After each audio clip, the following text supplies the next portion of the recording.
Assalamualaikum warahmatullahi wabarakatuh. Perkenalkan, kami dari kelompok 8 akan mempresentasikan proposal penelitian kami yang berjudul Pengaruh Kemampuan Penginderaan Pasar terhadap Proses Penciptaan Pengetahuan dan Inovasi dengan Peran Moderasi Big Data Analytics. Studi kasus usaha fashion di Kota Surakarta. Kelompok kami beranggotakan saya sendiri Andika Astrina dengan NIM F022013 dan teman saya Santi Nugrayani dengan NIM F02202125.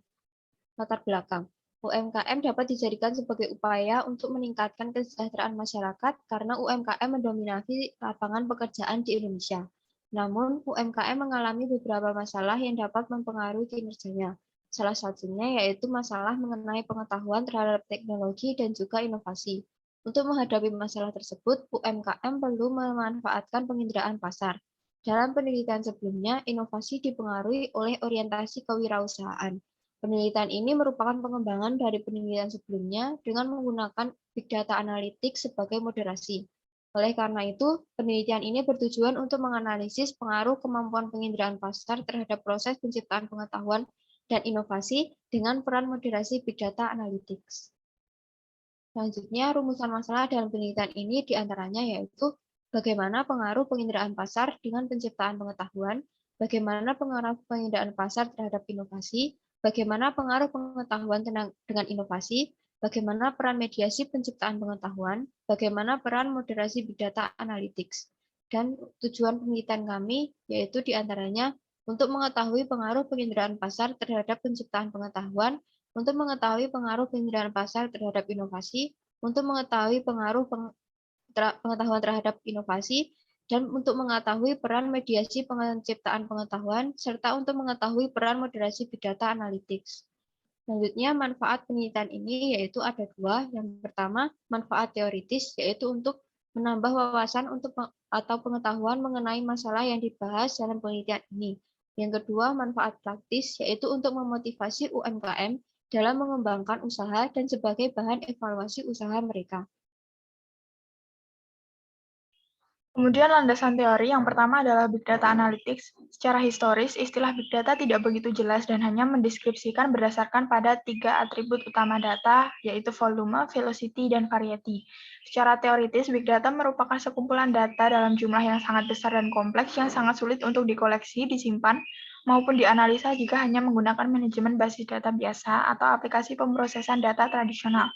Dalam buku Big Data Principle and Paradigms, Douglas Lenny memperhatikan bahwa karena adanya lonjakan e-commerce membuat data berkembang dalam 3 dimensi atau 3V.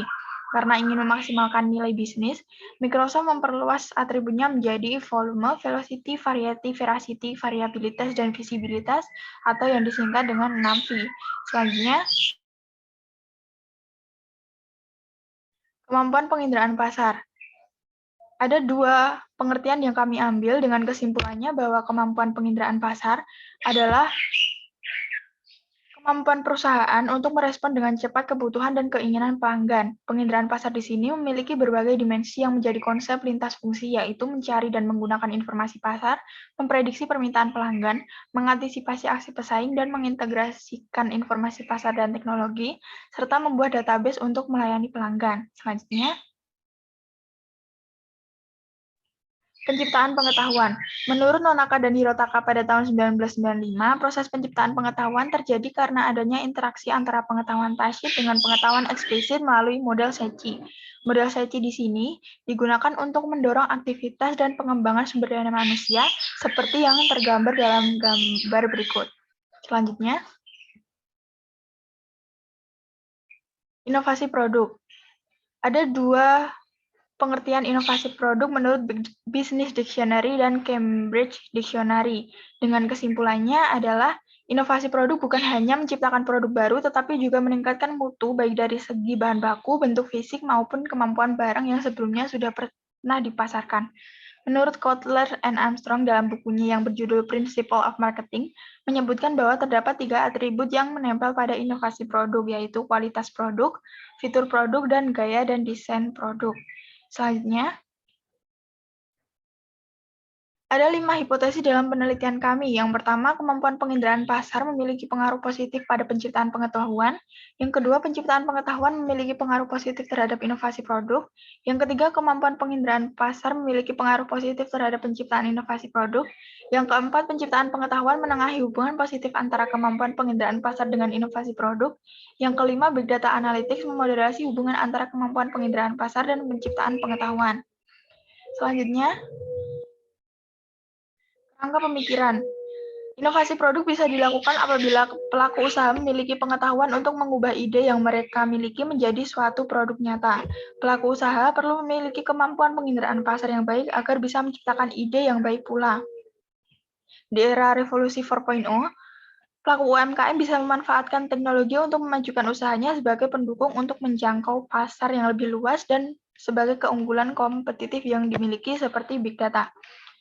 Melalui kerangka pemikiran tersebut, kami membentuk kerangka penelitian sebagai berikut. Selanjutnya, metode penelitian, desain penelitian. Dalam penelitian ini, pendekatan penelitian yang digunakan adalah pendekatan kuantitatif dengan menggunakan pendekatan deduktif. Nah, metode penelitian kuantitatif ini digunakan untuk meneliti populasi atau sampel tertentu dengan pengumpulan datanya merupakan instrumen penelitian dan analisis datanya bersifat kuantitatif yang bertujuan untuk menguji hipotesis yang telah ditetapkan. Ada dua pengertian penelitian kuantitatif yang berbeda. Dengan kesimpulannya adalah metode penelitian kuantitatif merupakan bentuk metode penelitian yang digunakan untuk meneliti suatu populasi atau sampel dengan menggunakan instrumen penelitian dan analisis kuantitatif untuk menguji hipotesis yang telah ditetapkan untuk menggunakan data empiris. Selanjutnya, pengukuran variabel. Dalam penelitian ini, variabel yang digunakan adalah variabel independen yaitu kemampuan penginderaan pasar, variabel dependen yaitu inovasi produk, variabel mediasi yaitu proses penciptaan pengetahuan, dan variabel moderasi yaitu Big Data Analytics. Dengan pengukuran variabelnya menggunakan skala peringkat yaitu skala Likert 5 poin, uji validitas instrumennya menggunakan uji validitas konstruk, dan uji reliabilitas instrumen penelitiannya menggunakan uji inter-item konsistensi reliability dengan koefisien Cronbach alpha. Selanjutnya,